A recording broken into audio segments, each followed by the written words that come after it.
Salam alaikum wa rahmatullahi ta'ala wa barakatuh. Aujourd'hui, on va voir les structures conditionnelles ou bien les structures sélectives à choix multiples. Prenons la première fonction, c'est la fonction si, et l'une des plus populaires dans Excel. Il permet d'établir des comparaisons logiques entre une valeur et le résultat obtenu. Par exemple, une instruction si peut avoir plusieurs résultats. Prenons par exemple deux résultats. Le premier résultat est appliqué si la comparaison est vérifiée. Sinon, le deuxième résultat est appliqué. Par exemple, ici, il y a une entreprise qui vend des clients à 5 clients. Mais une condition, si le client dépasse 15 000 dirhams d'achat, donc il a le droit de 2% de remise. Sinon, 0%. Donc il y a une condition. Si la condition est vérifiée, c'est-à-dire si le montant d'achat est supérieur à 15 000 dirhams, donc l'entreprise accorde une remise de 2% à son client. Sinon, il n'y a pas de remise. Donc tout d'abord, on doit définir la remise. On va mettre remise de combien? De 2%. De 2%, voilà. C'est 2%. C'est dans la cellule B1, c'est-à-dire B1. B1, c'est-à-dire la colonne B, croisement avec la ligne 1. Donc, mais on doit renommer cette cellule. Donc, on doit mettre on va voir après pourquoi j'ai renommé 2. Par exemple, donc maintenant, on doit choisir le taux de remise. Donc, on a une condition. Si la condition est vérifiée, donc on aura, si la condition est vérifiée, c'est-à-dire si le montant acheté est supérieur à 15 000, donc le client bénéficie d'une remise de 2%. C'est-à-dire donc on doit mettre égal. Si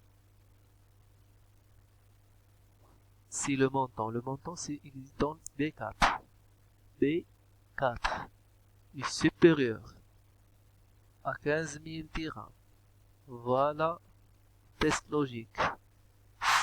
Voilà la condition. Si cette condition est vraie, donc on doit mettre point virgule si cette condition, la valeur c'est vrai. C'est-à-dire si B4 est vraiment supérieur à 15 000 dirhams. Donc le client bénéficie d'une remise de 2%. Voilà, remise de 2%.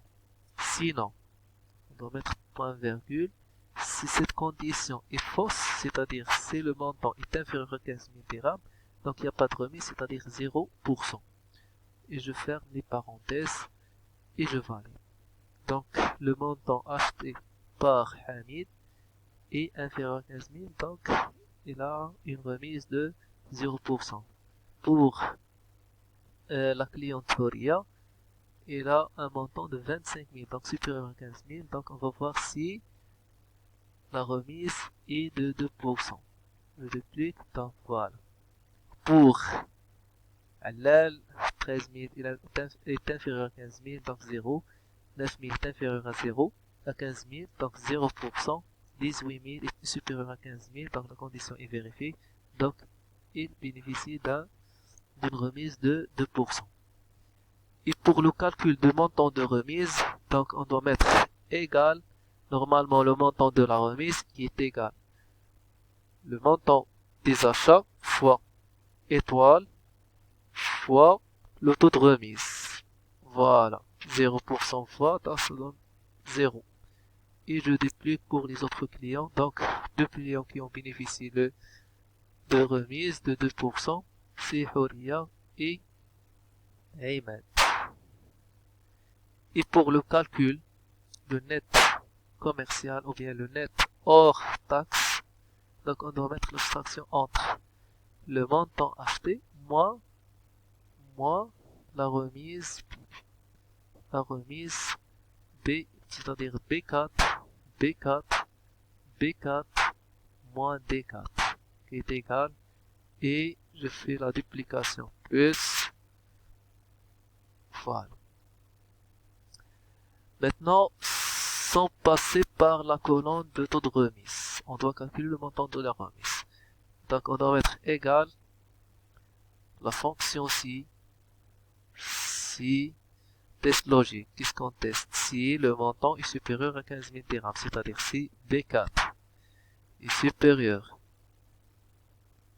à 15 000 dirhams. Donc si cette condition est vraie, donc on doit mettre point virgule. Si cette condition est vraie, donc on doit multiplier pour calculer le montant de la remise, c'est P4. Le prix d'achat fois étoile 2%. Sinon, si la condition n'est pas vérifiée ou bien la condition est fausse, donc point virgule, on aura une remise de 0. Je ferme les parenthèses et je vais aller par entrée et je duplique pour les autres clients. Et la même chose pour le net commercial qui est égal le montant vérifié des achats moins B13 moins le montant de la remise, c'est-à-dire C13 moins C13 qui est égal. La même chose pour les autres et je duplique.